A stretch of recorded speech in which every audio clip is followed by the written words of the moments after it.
Mark Tansey es un artista canadiense que pinta cuadros como estos que ves aquí. Son imágenes con un aspecto similar al de las fotografías antiguas, como aquellas fotos de los años 50 que no eran a todo color y tampoco eran en blanco y negro, siguiendo una escala de grises, sino que seguían una gama de un solo color, ocre o sanguina o cualquier otro, pero siempre en modo monocromo y en una gama más bien limitada, sin alcanzar un contraste excesivo entre el claro y el oscuro. Vamos a analizar este cuadro.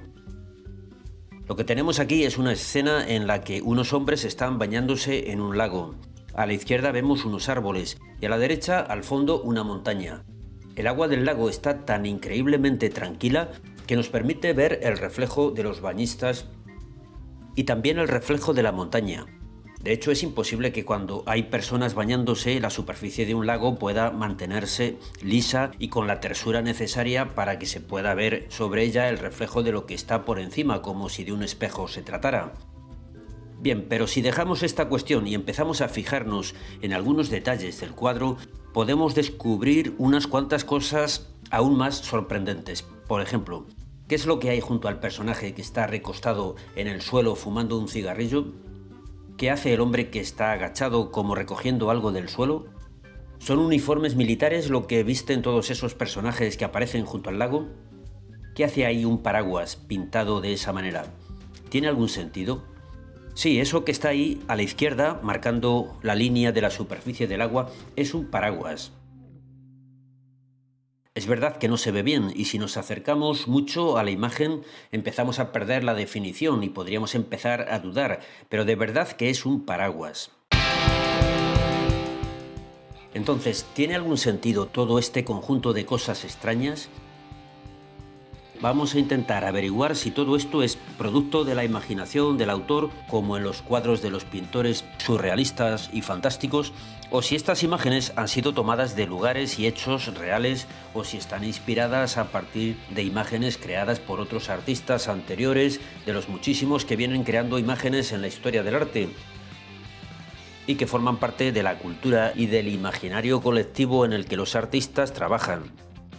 Claro que todas esas imágenes son conocidas por unos pocos. No todo el mundo ha visto y conoce esas imágenes, de manera que podrían estar siendo utilizadas aquí sin que sepamos qué son, de dónde vienen y a dónde van.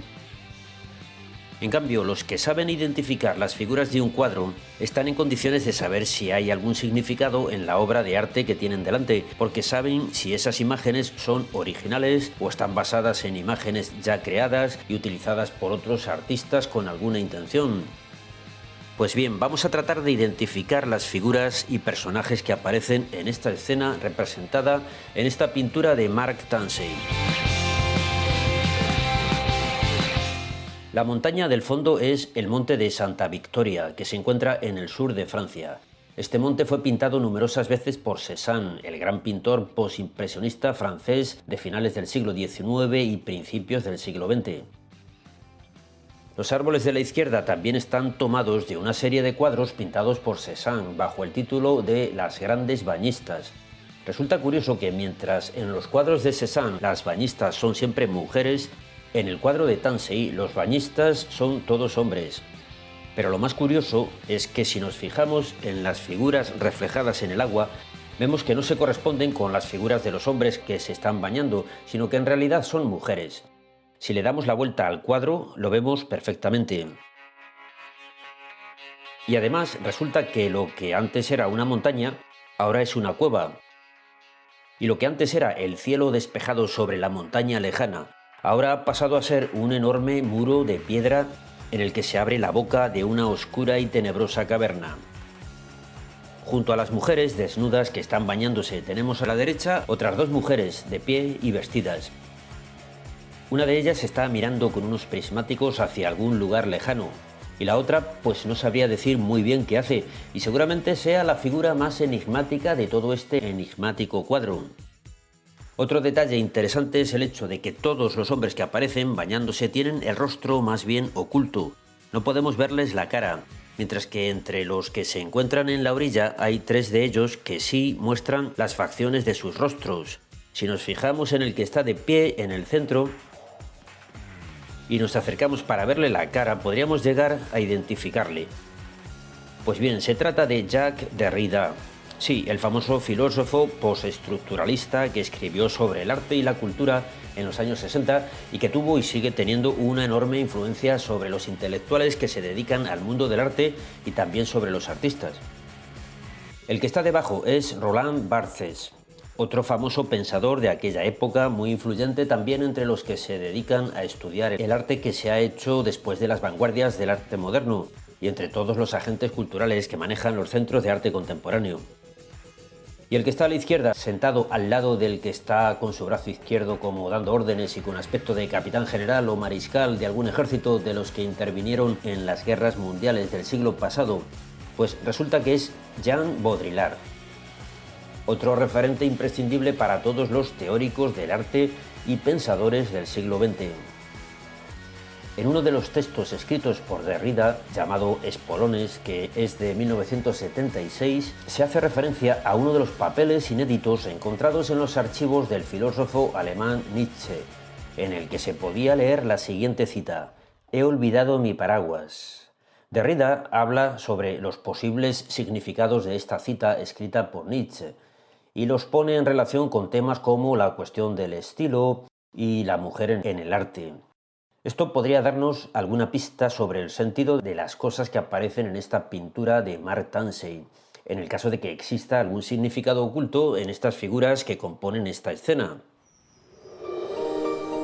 ¿Podemos llegar a saber si hay algo que enlace todos estos elementos en una lectura con contenido intelectual que siga las reglas de la lógica y de la razón? ¿Hay un mensaje que podríamos descifrar si llegáramos a conocer el significado simbólico de todas esas figuras?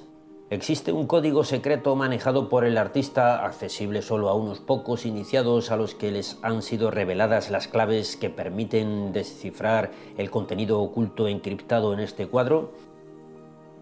¿O en realidad todo esto no es más que una visión surrealista, sin lógica, sin sentido, totalmente absurda, fruto de los sueños o pesadillas del artista o producto de su desbordante fantasía desatada sin control racional?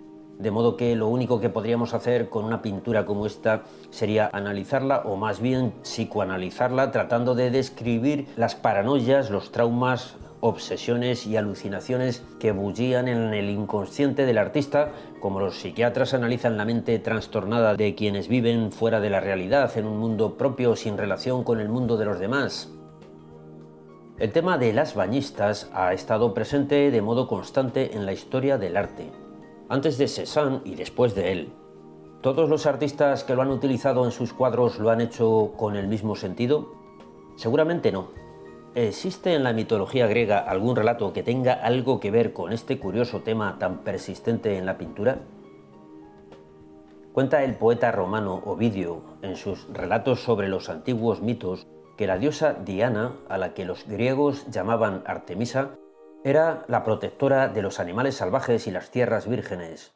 Era hermana de Apolo, el dios de la razón, y estaba consagrada a la protección de la naturaleza. Era virgen y muy celosa de su castidad. Solía bañarse a la luz de la luna o al amanecer, acompañada de su séquito de ninfas. En una ocasión, un cazador acertó a pasar por el lago donde la diosa se estaba bañando, y, extasiado por su belleza, se quedó contemplando su desnudez. Este personaje es llamado Acteón. Cuando Diana se dio cuenta de la profanación, transformó a Acteón en un ciervo que salió huyendo perseguido por sus propios perros y acabó siendo alcanzado y devorado por ellos. Esta representación del mito es obra de Tiziano, y esta que vemos aquí es del pintor flamenco Pedro Pablo Rubens. Pero ¿tiene todo esto algo que ver con las bañistas de Cézanne? ¿O tiene alguna relación el significado de este relato mítico con lo que vemos en el cuadro de Mark Tansey?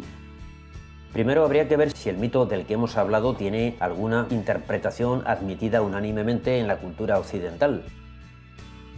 Muchos han sido los pintores que han representado en sus cuadros a una mujer bañándose. Por cierto, antes de continuar con el tema, recuerdo que hace tiempo subimos en este canal un vídeo sobre el arte y las bañeras. Ahí arriba tienes un enlace por si te lo perdiste en su momento. El tema es muy interesante y sorprendente. Pero volvemos al tema de hoy. La actitud del hombre que mira furtivamente a una mujer desnuda ya aparece en el Antiguo Testamento. La triste historia del rey David y Betsabé, la mujer de Urías, comienza cuando el rey descubre a Betsabé desde lo alto de las terrazas de su palacio cuando ésta se bañaba en su jardín y se queda mirándola. David decide ordenar a sus generales que asesinen a Urías para así quedarse con Betsabé. También la historia que relata el profeta Daniel sobre Susana y los viejos que intentaron abusar de ella después de verla mientras se bañaba podría tener alguna relación con el mito de Diana y Acteón.